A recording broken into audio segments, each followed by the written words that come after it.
Welcome to Time to Teach with Tammy, the podcast that gives tips, advice, and suggestions to teachers by a real teacher.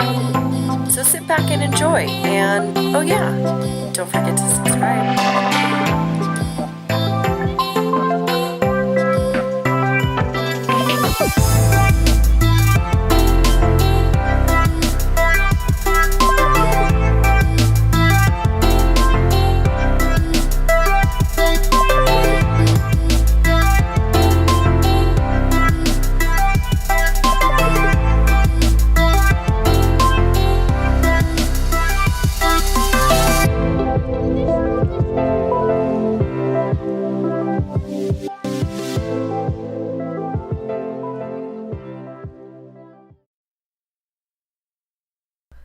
And we're back. Welcome to episode 74 of Time to Teach, entitled Making Homework Meaningful, Part 2. Now, this is actually a continuation of last week's episode 73. So if you didn't catch it, you'll probably want to go back and listen to it.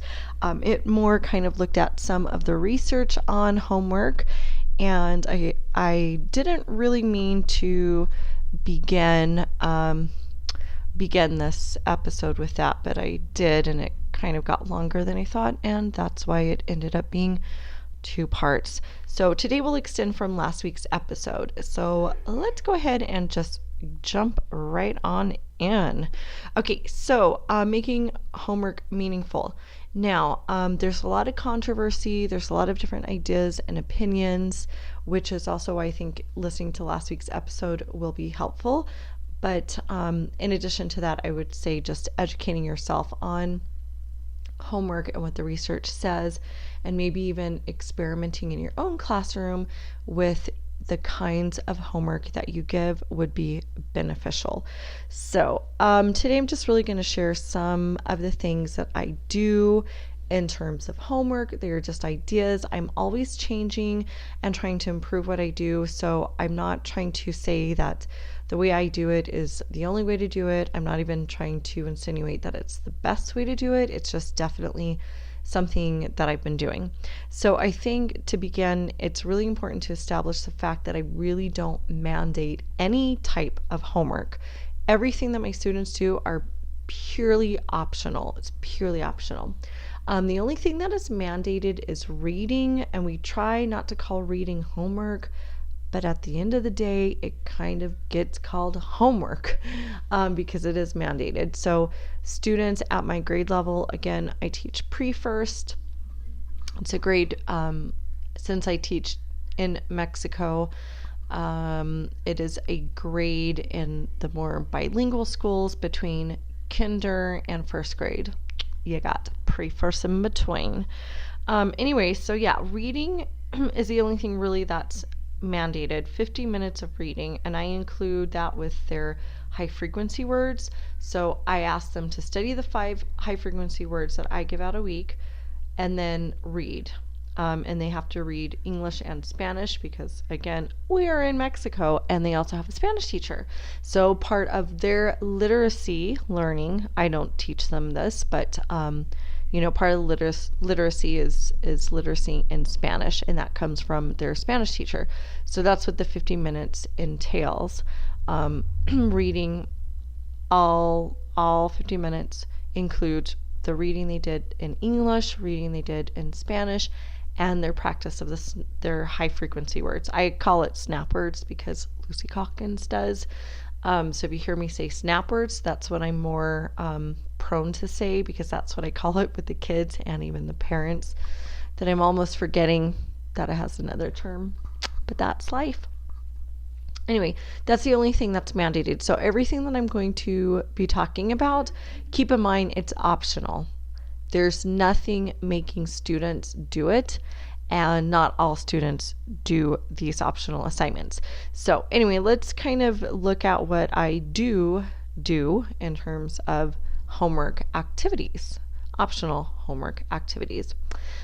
First of all, I sent out a sheet, and this sheet is double-sided. On the sheet, you'll see the front side, there will be their high frequency words listed on top. Below that, they have a column with different ideas of ways that they can practice the snap words, and they kind of check it off. The intention is not that they're using every way, but it's just a means to give them ideas of ways that they could play with their snap words. Like you can make up a snap word game, you can play tic-tac-toe with your snap words, you can create a memory game, whatever, and it's just ideas. So and then I even have a little box that they can check other, and then they kind of explain what is the other, what did you do. And sometimes that helps me to get ideas like, oh, that seems like that was a great way to practice your high frequency words, so maybe I'm going to add that on a homework sheet just to give someone else that idea. So that's one column. And then on to the right of that column, and maybe what I'll try to do is see if I can include a link to one of these sheets just so that you can get a visual of what I'm talking about. So I'll try to include that in the show notes. I always say try because there's the odd chance that I will forget. And if I forget, please feel free to reach out to me. You can email me. You can reach me at Twitter. I leave all of my contact information in the show notes, and of course I kind of repeat some of them at the end, so that's where you can find that. But anyway, so to the right of the different snap word activity options, there will be activities that go towards whatever unit we're on. So for example, we're on our gardens unit, which is, how does the world take care of me and how do I take care of the world? So there's a lot of different umbrella ideas within this unit, like, using, being mindful of the way you use resources, recycling, reusing, reducing. There's the idea of healthy food, and that comes from the earth, which builds onto the importance of why we need to take care of the earth. There's the idea of how animals interact with the earth. So the students kind of learn that, hey, this is shelter and food for the animals, so we also need to be mindful of that. So there's lots of different things that really fall underneath this idea of how do I take care of the earth and how does the earth take care of me. Really, in the end, the idea is for them to understand that there's really a codependency. Humans and animals depend on the earth, and the earth likewise depends on humans and animals. So that's really what we're aiming at with this very important unit. So I'll list whatever our essential question was leading to the enduring understanding that week is really what I try to help me guide some activities for them. So like, let's see, we're going into, this last week we were looking at just exactly how humans depend on the earth, so we're looking at food, we're looking at shelter, we're looking at all the natural resources that we get from the earth. So that was something that was studied. So some of the activities that I put in my optional activity ideas was, with the help of mom and dad, watch a video about Earth's resources and how we use those resources. And there was something else about create a poster about how to help reduce the amount of waste, something like that. I don't think it was entirely worded like that, but it was to that effect. Then I also said you could write a how-to book about how to take care of the earth. And this is also because we're finishing a how-to writing unit. So that kind of tied in, like, hey, you have the option of doing that, is kind of extending what's happening in the classroom and goes a little bit beyond and into, home, making it a classroom, school, and home connection, really. Then those are some ideas. There were other things on there that I'm just not quite remembering at the moment. Okay, to better help me remember, I actually just pulled it up. You would have thought that I might have done that before, but I didn't. So I'm going to read you exactly. So here's some of the activities that went out on last week's optional activities. And this is how I word it: garden unit, in parentheses, optional activities. Do some, or none. There's really no expectation. It's really just kind of giving parents ideas of things they can do with their children if they want to. And I've discussed this before on the show, but we have a pretty affluent parent population, and just, what comes with that is there is a little more time. Typically, they're living in a household where only one parent is working, so the other parent then has a lot of time that they can dedicate to doing things like this, and many of them ask for ideas of things they can do at home. So it's nice to have that option out. Now, if they're a family that maybe it's a little bit harder, there's no expectation for them to do it, so it really kind of works. Whoever can and wants to, it's there. Okay, so these are word for word the activities that went out on last week's homework worksheet of optional ideas. Why is the earth important to people? Read about how people rely on the earth for resources. Draw and sketch what you learned. With mom and dad, watch a child-appropriate video about Earth's resources and how they are used. Make a poster to show what you learned.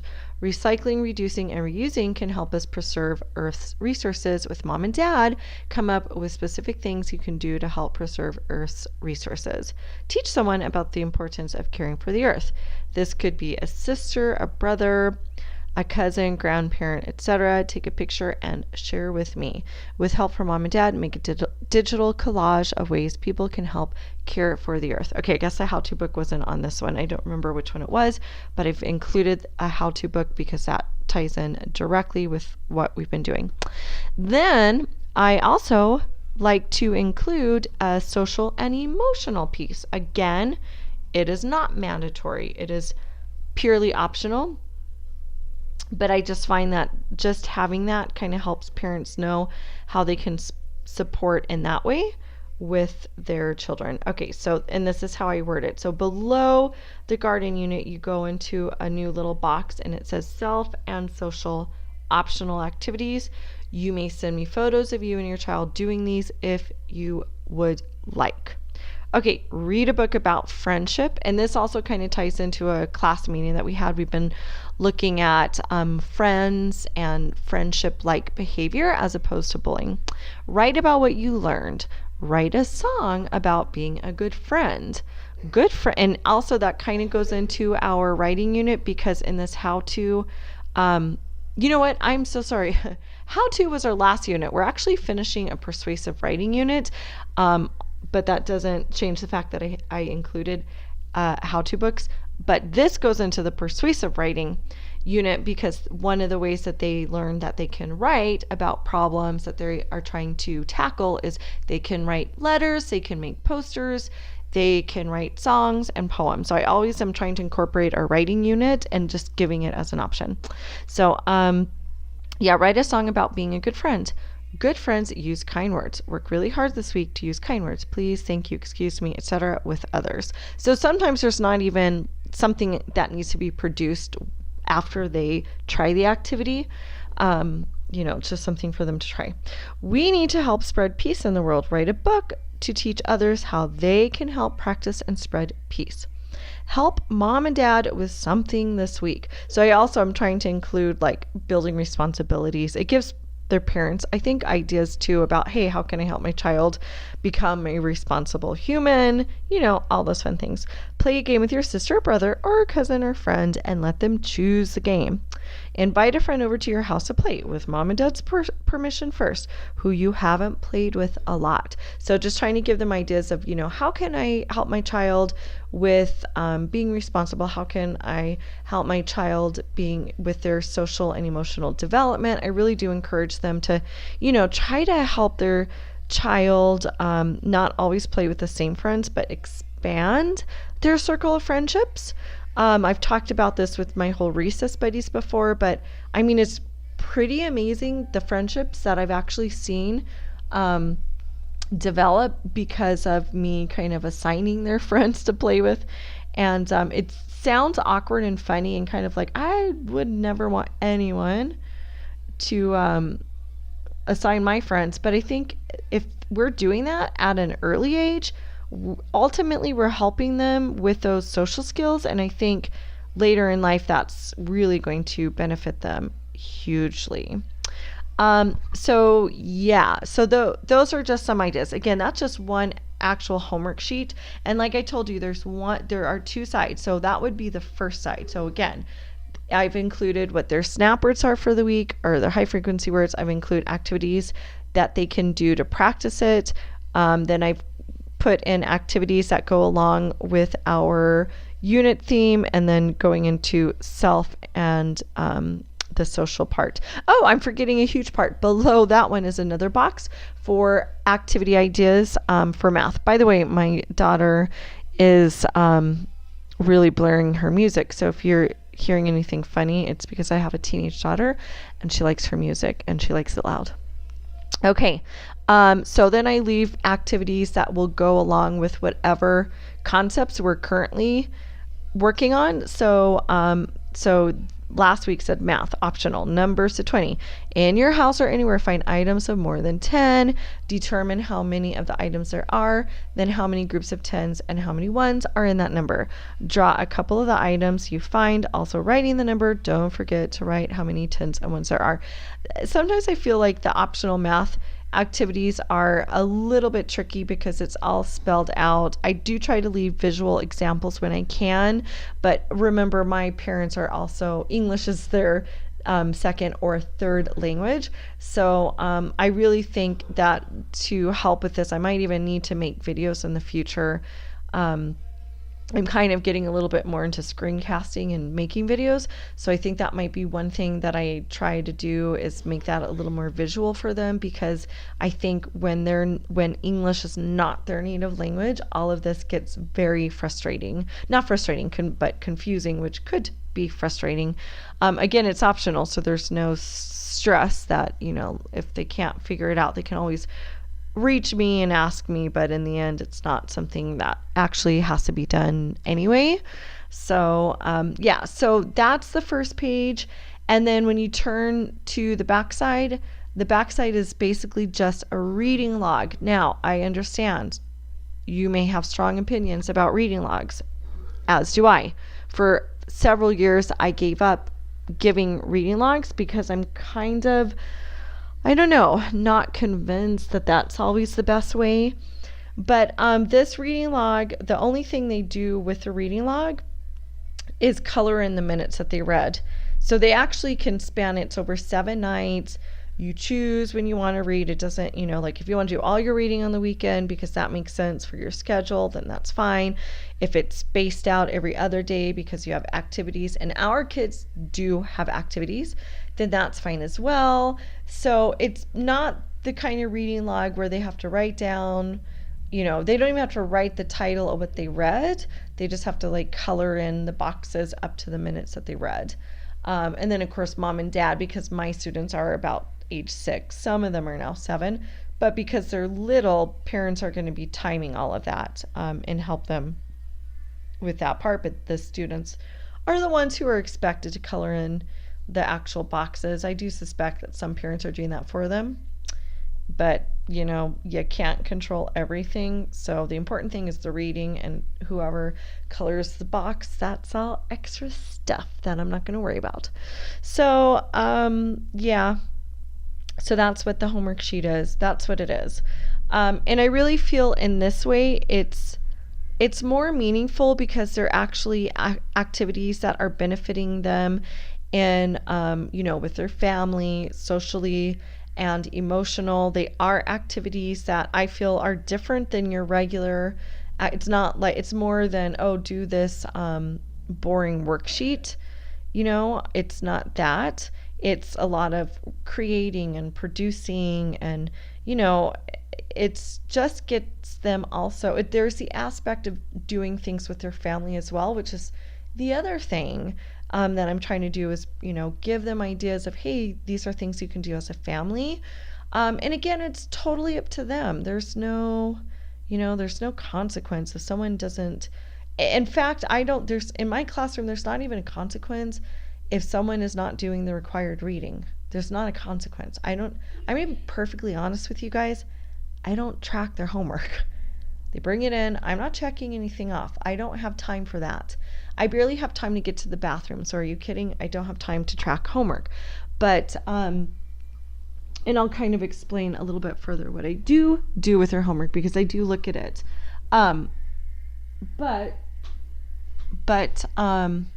what I don't do is check off and hunt people down if they're not turning things in. I don't do that. But what I will do is, if I see that, hey, this student is struggling in an area, that's when I'm going to pay a little bit more attention. That's when I'm going to mandate things. And, I'm going to talk with parents and be like, hey, can you just make sure that the reading is happening? And maybe in this case, can you make sure that they're studying those high frequency words every night, as opposed to maybe only included within the 50 minutes? And then I might say, hey, can you make sure those reading logs are being turned in? Very rarely and infrequently does that happen, but I'm telling you, I'm not going to worry about that on anyone who's meeting grade level, because whatever they're doing or not doing, it's working for them. So I'm not going to bother with that. It's only kids who are struggling. That's when I have to look at, hey, something different needs to be done, and it's going to be done in my classroom, the way I work and instruct the child, but also looking at the possibilities of, hey, there's probably something else that can be done differently at home. And that's when I'm starting to mandate things a little more. If it's an issue with math, then that's when I'm going to reach out to the parents and be like, can you work on this concept with your child? And, aside from what's listed on the optional homework sheet, here's some other activities that you can try. So it's really just a lot of communicating and really keeping track of the ones who are struggling. Those are my biggest concerns. A kid who's doing well, they're doing well. So I'm happy with that. But then comes the question, well, what do I do with homework? Well, all the things that they are creating in terms of, those optional activities, I'm actually using that to display on my outdoor bulletin board. So instead of trying to come up with something cutesy and, we got to do this just to make that bulletin board that I really don't care about look nice on outside there, I'm letting them create it with whatever they create and send me. So like a couple of weeks ago, it was send me pictures of you eating healthy food. One of the activities was make a vegetable soup with your parents, and I had a student do that, and they sent the pictures, and I'm able to display that on my board. And actually, by displaying it on the board, I'm noticing that parents are paying attention.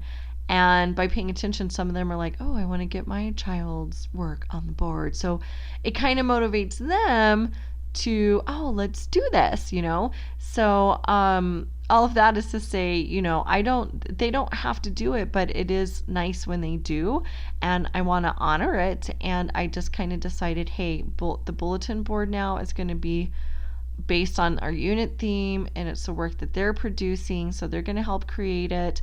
However it looks, it's what they decide, because they're a part of that creation. So I'm finding it's eliminating me trying to come up with something, and this is kind of recent, me taking this route, but it's helping. So I'm not like, oh my goodness, I've had the same bulletin board forever, I have to think of something else, and now I gotta get the kids to do this, and when am I gonna have them do this just for that board, because we're also doing that other thing that I actually need to teach. So it's kind of making life a little bit easier in that aspect. And again, like I said, parents see it, the kids see it, and they're like, hey, I want to do that thing too. So it's exciting to see. It is really exciting to see. All right, you guys, that really is the meat of what I wanted to discuss. That's pretty much what I do to make homework meaningful. I think to really sum it up, and reiterate what I just discussed. Really, the only thing that's mandated is 50 minutes of reading, and that includes their reading in Spanish, English, and the studying their high frequency words. That's it. Everything else is optional. But of the optional activities, I include activities that speak to our unit theme, that speak to their social and emotional development, and also that speaks to math. So all of those things are included. Oh, and that there is a reading log that they are expected to fill out to kind of track their reading. And then lastly, I also said that I don't really keep track of who's turning things in and who's not. I do look at it, but I'm not checking names off. I'm not hunting down anyone. If there's a student who's struggling, I contact that parent and we talk about the struggle and I give suggestions for what they can do to work on it. So that's really how I manage it. So that's it, you guys. It is now time for our wins and fails segment. I have to say, wins for the week. The win for the week is actually really kind of speaking to last weekend. We had our first EdTech Summit here in the city, and it was hosted at my school. That was really, really nice. It was good. The school paid for it, so nobody had to attend, but if you attended, it was paid for. That was extremely nice. I mean, how are you going to pass that up? And then it was just so convenient because it was held at my school. That made it easy for me. I knew where things were. I knew how to find things. That always takes the stress off, right? Don't worry about finding things. And I definitely got a few things out of the summit. I think one of the big things was, looking a little bit more at screencast. And while I've played around with screencast, I really haven't, I know there's so much more that I can be doing with it. And prior to this, my camera on my laptop was not working. But after the summit, I was really motivated to get that thing working. So it kind of urged me to talk to our tech department, and they fixed it, and now I have a working webcam. So you really can't beat that, even if you wanted to, and even with a large stick, you couldn't beat it. Okay, fails for the week. Well, I will say this. I do not know what is going on, but our weather, it has gotten warm much earlier than it typically does. We've been dealing with warmer weather since February. Technically, we are not at spring yet, which tends to be a very hot time for us. Again, I'm in Mexico, and not in the hottest part of Mexico. So it could definitely be worse, but I will say this. When it gets so warm, and I think it's been getting close to 90, and we don't have air conditioning, so it's just fans and lots of body heat. But anyway, what happens is with the heat, the students don't do well. They're just drained. They're moody. There's so many conflicts. And I know it's the heat because I see it every year. But typically this, happens a little bit later in the year. This is I've been here, I guess this is about 10 years now. This is the first time that the heat has come this early. It's about a month earlier than we typically get, a month or more, I guess. And so, yeah, that's been really, really hard, is just dealing with all of the behavior that comes with the heat. I've just been feeling very drained. As we all know, teaching is very emotionally taxing. It's just really, really hard.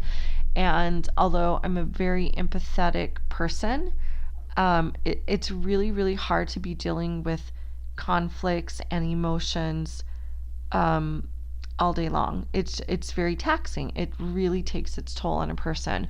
By the end of the school day, I'm just kind of like, I can't take another conflict because I just can't.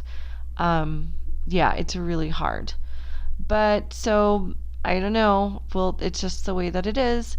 But we're getting through it, people. We're getting through it. I'm just making sure I drink more water, and I'm asking the kids to make sure they stay well hydrated. So, I mean, you can only control so much. What can I say? I cannot control the weather.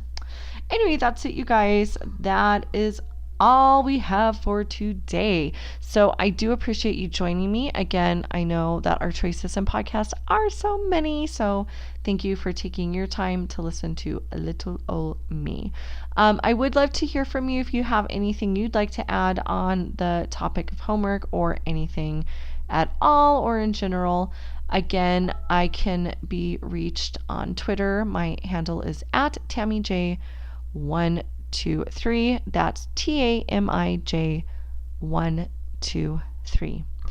Until next time. Wait a minute. Wait 1 minute. Before you go, don't forget you can catch our show notes online at www.timetoteach.libsyn. That's libsyn.com. We're also on Facebook at Time to Teach. Don't forget to check out our Facebook group, Teachers for Effective Curriculum. And if you're an educator with your own podcast show, I invite you to join our brand new Facebook group, Teachers Who Podcast. Let's grow a community where we can network, problem solve, and discuss anything and everything podcast related. I'll see you there.